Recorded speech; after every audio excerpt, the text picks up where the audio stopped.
How's it going, everybody? My name is Danny, and this is going to be my review for the 2018 movie Smallfoot. So I just went and saw Smallfoot in theaters.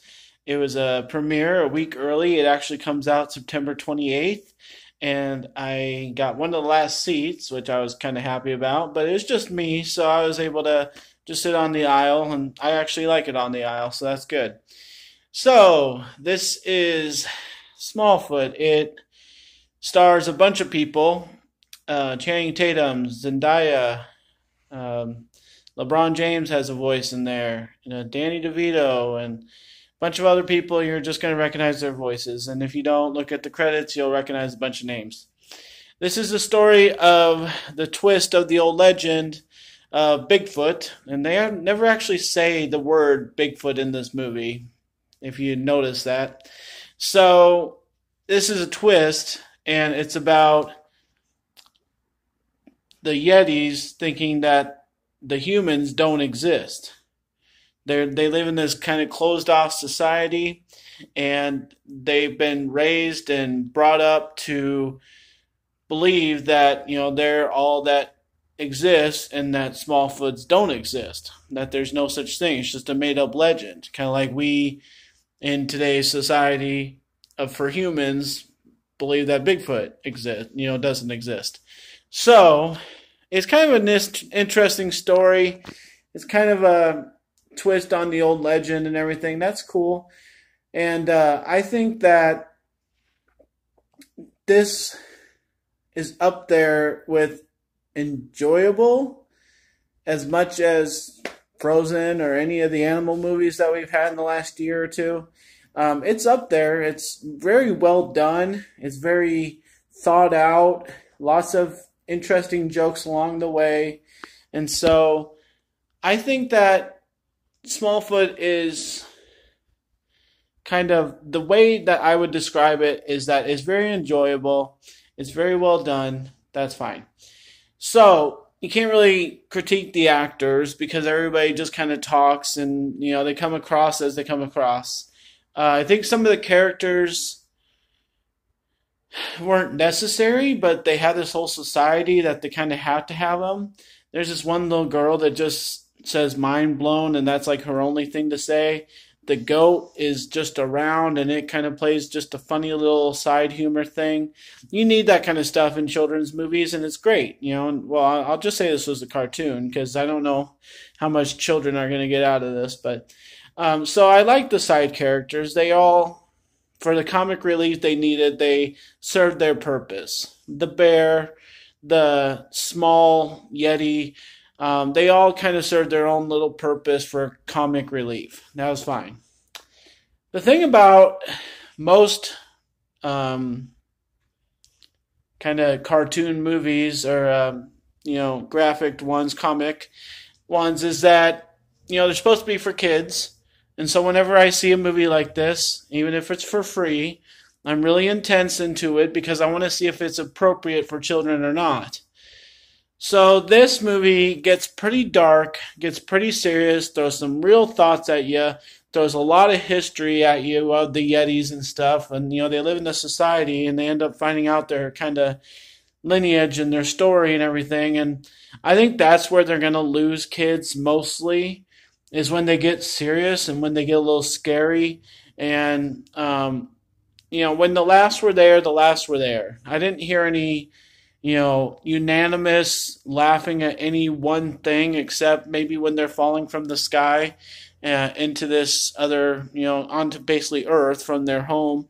But other than the obvious big things that would make anybody laugh, like falling out of a sky, I can't say there were any like huge momentous laughing points.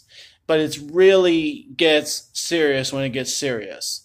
So what do you do with a children's movie like that? I don't know if it's really for children. I mean, they're all going to go see this, but I don't think they're going to be interested the whole time.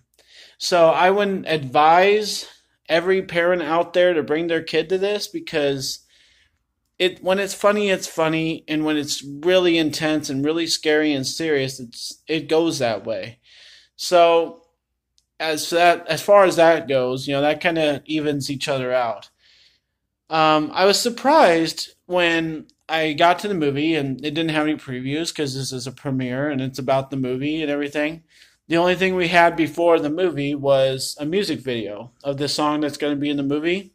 And so I haven't heard of Zendaya except before they made the movie with her and Hugh Jackman about the circus, and I really loved that. It's a big musical, and everything. She was great in that.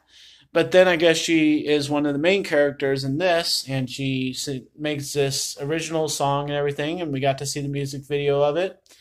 The music was nice. I didn't think it was going to be a musical movie because then I start thinking Frozen and how it stacks up to that, and I don't think it stacks up to Frozen whatsoever, but it is serious enough to keep up with Frozen.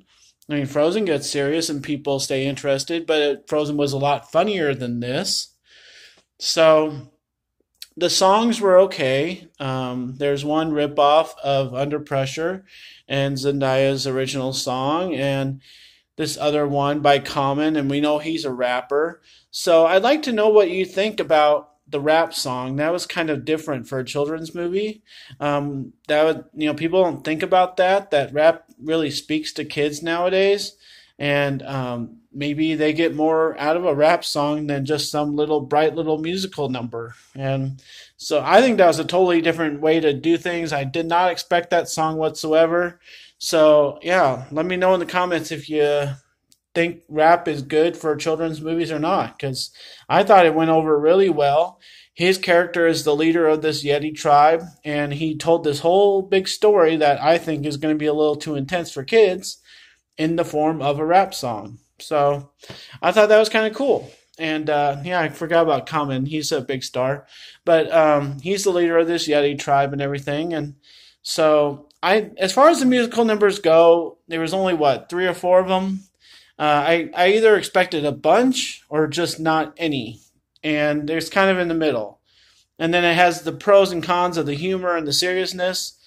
I really want to give this movie a C, but I enjoyed it. I really did. I sat there in this full theater. That's what happens when a movie's free. And there's some people paying attention, some not. That's just how it goes. It's a movie. And I was really into it the whole time. I was wondering why everybody else wasn't, but we see some things coming as adults. That happens. I mean, when you see 2 people fall down, it's funny that they land on each other. A third one's coming. You just do. So there's some obvious things in this and everything, but mostly it's light. Mostly it's intriguing. They never really get past the language barrier, but the ending is nice, and the ending was simple, I guess, but it at least draws it out, so there's a little bit of intrigue, a little bit of mystery in it, and a little bit of twist. So all in all, I thought it was a well-done movie.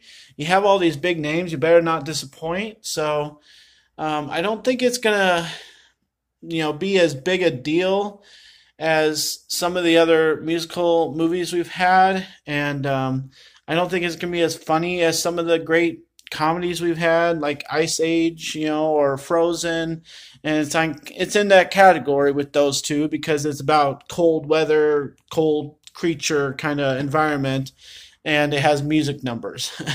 So I think that this is okay. I think this is good. I'd like to give it a B-, and I think people are going to enjoy it a lot. I don't think it's going to be talked about as much as some other movies. So enjoy it. Saying that you've seen it, bring your kids to it, do whatever you need to. It's okay, appropriate for kids. It mentions coming out of a butt a couple times and has a couple other things here and there, but mostly it's very appropriate as far as the conversation and jokes and stuff. So thanks a lot, guys. My name is Danny. If you like this or any of my other videos, try and give some of them a watch. Like and subscribe to my channel if you would. I'm going to give a B- to Smallfoot. And thanks a lot. Enjoy your movies, guys.